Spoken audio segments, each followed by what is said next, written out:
Hello everybody and welcome back to Louisiana Homestead. Today y'all be watching Mr. E cooking in the kitchen today. He's a low talker and he's not wearing a microphone, so y'all might not be able to hear everything he's saying, but next time he does this for y'all, I'm gonna make sure he does wear a microphone for you guys. But I think you'll enjoy just watching him piddling around, and he's a little accident prone, so you might see an accident or two.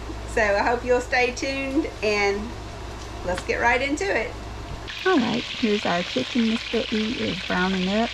It's some chicken that our son raised, and he's going to be making a chicken fricassee with it. It's a Cajun dish, and our parents have both made that for many, many years, and they showed us how to make it. He's chopping up some onions and peppers, because of course that goes in a chicken fricassee. But every gravy we make has peppers and onions in it. When we cook around here, we use a lot of peppers and onions, and we do grow the peppers. We did not grow the onions. Those we do get at the store. You just can't grow everything. But Mr. E has decided to go on ahead and relieve me of my cooking duties today, and he's a very good cook. He does it pretty often. He's got some, I don't know what he's doing there right now. It looks like he's putting some stuff in the scrap bucket. That little ice cream bucket on the side of the scrap bucket. Because anything we have around here that would be normally thrown in a trash can goes in that scrap bucket, and the chickens get it, so long as it's food grade, like the peelings off of onions and you know, off of garlic and banana peels, whatever, stuff like that, potato peelings. The chickens love it. And he's just taking his time and making sure that he's got that chicken browned on all sides, because that's going to add to the flavor of this gravy. Very much dependent on the browning of the chicken to make the flavor for the gravy. Now, don't get me wrong, those onions and peppers and garlic, that's going to play a very big part in the seasoning. And he's also going to be adding, you know, some salt and pepper and different seasonings that he has. He likes to use garlic powder. We do use a good bit of that.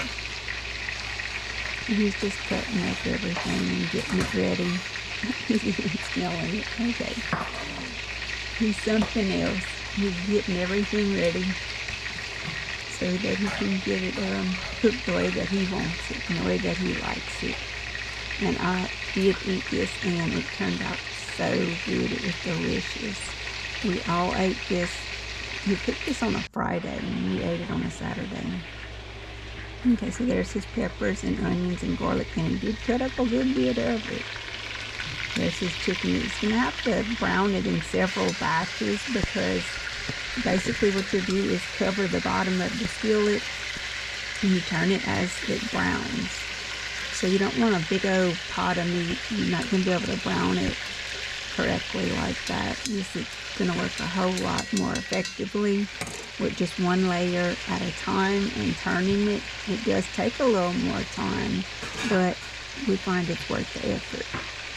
I see he's looking for a pot. He's putting in some water in there because he's going to be boiling some potatoes.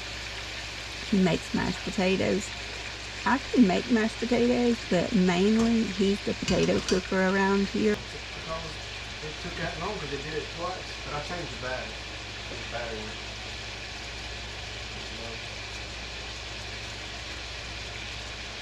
You might look at it sometime and you'll notice I need to wash some clothes, and you know, I still have some stuff I can do, so I can stay out of your way.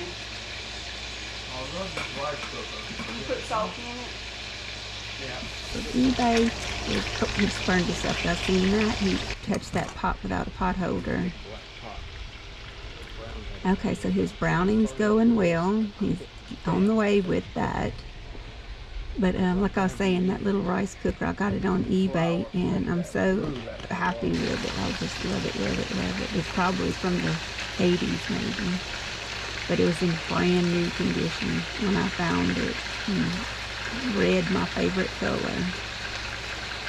It looks like that's the end of the chicken that he's going to have to be browning, and he cleans up as he goes. I have to give him that. You know, he likes to cook in a clean kitchen, and he he cleans as he goes. He washes the dishes, and he, as you can see, he's drying them and he's putting them up, making room in that dish drain for the next dishes that he washes and puts away. So I like that he does that. That's very nice to have a husband that cooks and also cleans as he goes. And what he cooks is good. It comes out good. I guess that one might not have been dry enough. Okay, yeah, he dried it. Finished it. I'm going to put that up too. That's our little coffee cup in the morning. Which he drinks coffee and I drink magnesium. But I still need a cup for it and hot water. Just taking that stuff off, that foam off the top, and he threw it in the scrap bucket. Oh, pretty dokie. And now he's going to wash those up and put them away, just like I said he would. Alright, looks like he's pulling some seasonings out. What's he got? This is some sweet peppers from 2023 that he grew in his garden and dehydrated and saved, and they kept very well like that. And let's see, what's he going after now? Looks like he moved the camera into a different position. Oh, he's draining off his potatoes that he boiled for the mashed potatoes, and he will have an accident with that, so y'all just hold on for that. He's just draining them right out of the pot using the lid. He has his own little way of doing things. He did set it on a pot holder. You see that? He's saving the countertop. He's got some real butter there. He always likes to put that in his potatoes, and it does make them very good. And he was generous with it. You've seen that. And some sour cream. That goes really good in potatoes. I don't know if you ever bake potatoes with sour cream and green onions, but that's so good. And that's some heavy whipping cream. We just happen to have some. It's not like we put that all the time, but we had some, so he put it, which I'm glad. I'm glad that he's using that. And here he comes with that mixer. He makes me nervous when he gets that thing out. He likes to use that whenever he makes his mashed potatoes. And I'm scared he's going to turn it on with it already positioned to the on position. He's putting some garlic powder in them. A little bit of garlic powder. That's going to be good in there. Garlic powder goes good in just about everything. And he's going to mix that. You don't mind using that mixer now.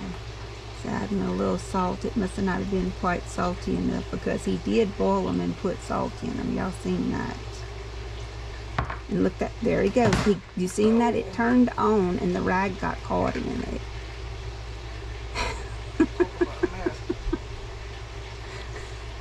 That boy. Look, he's laughing. He knows that was funny.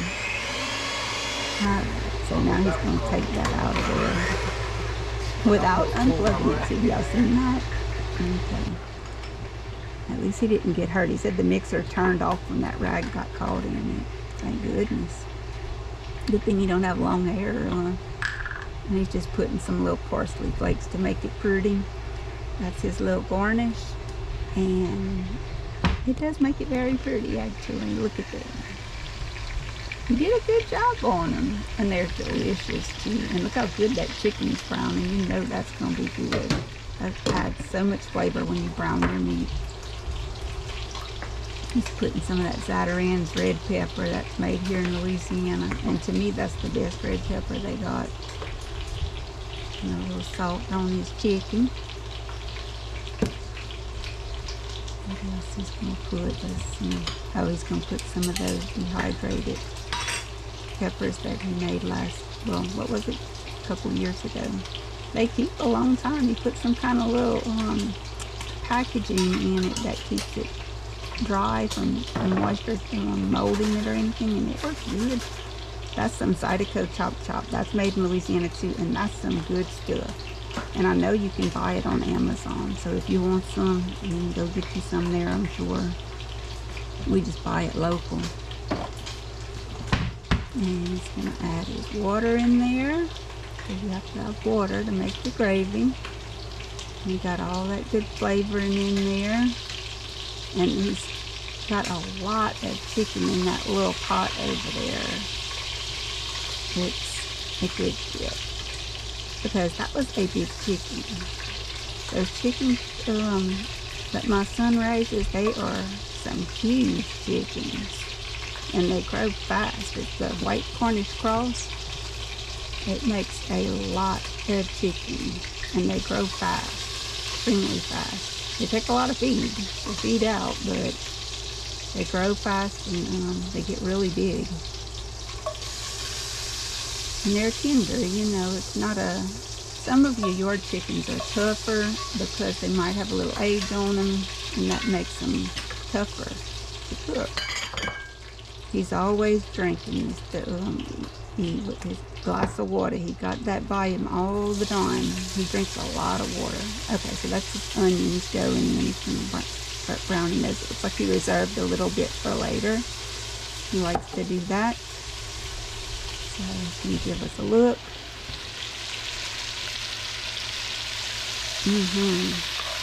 That looks good. Looks really good. I know it smells good too. Okay, so we've got that going. Putting a little salt on those onions. That is a good little trick. It helps them to sweat out, and it helps them to cook faster. And it brings out the sweetness in them as he's fishing out those last couple pieces of chicken that he browned. I'm just going ahead and get that finished up. Stir, stir, stir.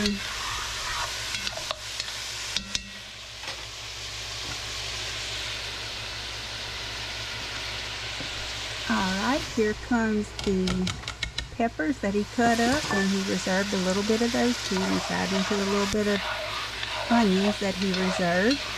I'm just going to mix those in and make sure that they all cook down. Give them a little chance to cook down. It does take a little time for that to cook down. You just have to keep moving it and make sure it doesn't stick or burn.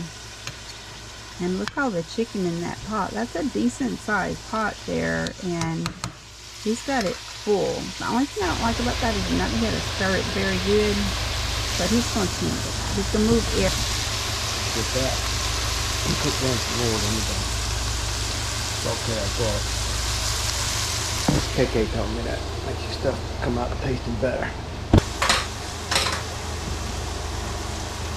I like to throw a little raw onions and peppers in later. It's not cooked down. I did it like that last time though, that pool, didn't I? I think so. I believe I can do it. You?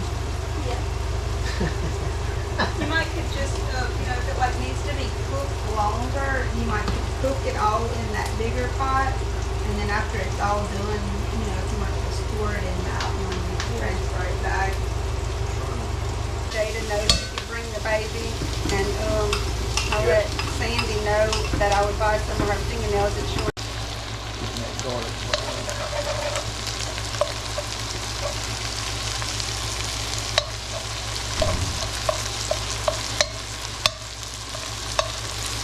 Definitely don't want to burn that.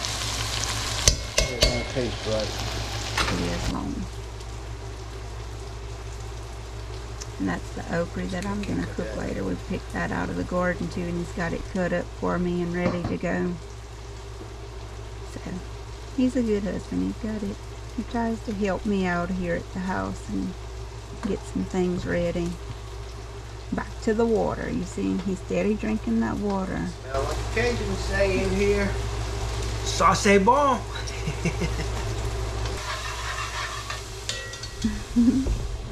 That's a little French saying for it's good.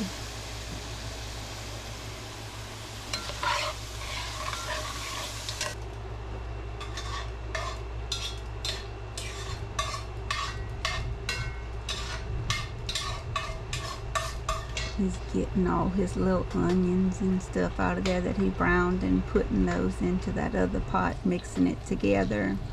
He's thinking he's going to keep it in that other pot, but he's also wanting to make his roux. You see, that is what we call a roux, where you use oil and flour and you brown it up and it just thickens the gravy. It makes a really nice thick gravy. That is what you do in a chicken fricassee, any kind of fricassee. It makes a very good, rich gravy. It's not going to be real thick now, but it's going to thicken it some. It's going to give it some nice body. Brown it nicely. And it takes a little while, and you do have to stir it because you can burn it. Add that roux, but I don't know if I got enough room in this pot to mix it all up.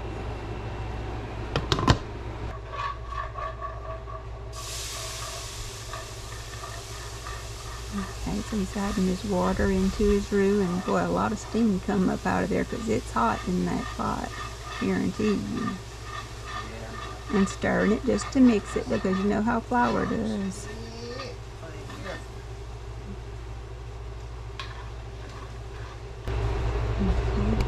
It got really brown, but I added water, so it don't look quite as brown now. But I'm gonna put a lid on it so that it unsticks everywhere.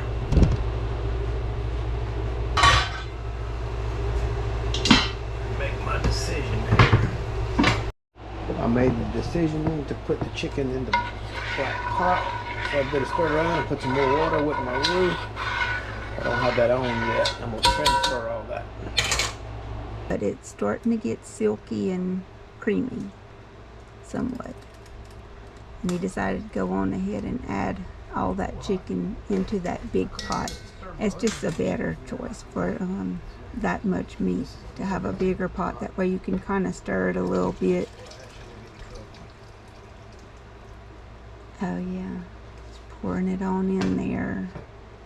It's nice if you have somebody to help you so it don't splash, but evidently he was by himself in there, so he's just gonna kind of spoon it down in there, which is what I would have did too.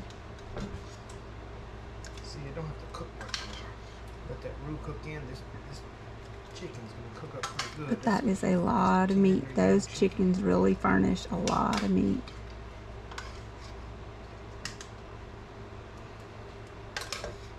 And it's good too. It's good meat. It's clean. We knew where that chicken was raised. We know where it came from. It's nice when you can raise your own food. We can't raise all of our food, but we raise what we can of it. And we've always raised chickens and had eggs for sure, and always raised gardens. Mr. E always raised a garden ever since I've known him.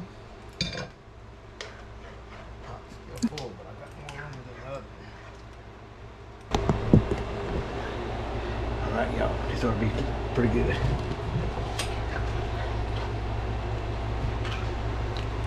I'm gonna move it on the burner where I can put it on the simmer. Stir this roux around there and let it all mix up. That's what I want to do. And in a little while, this chicken's gonna be cooking off the bone. I'm gonna go ahead and take this. That's just a little thing I like to do sometime, a little extra pizzazz.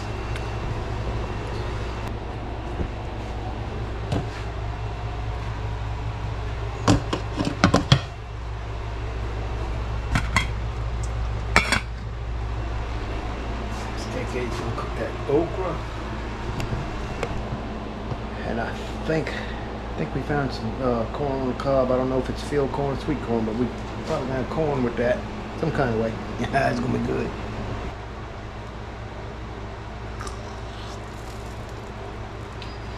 Oh man, it ain't got good yet. It ain't cooked down.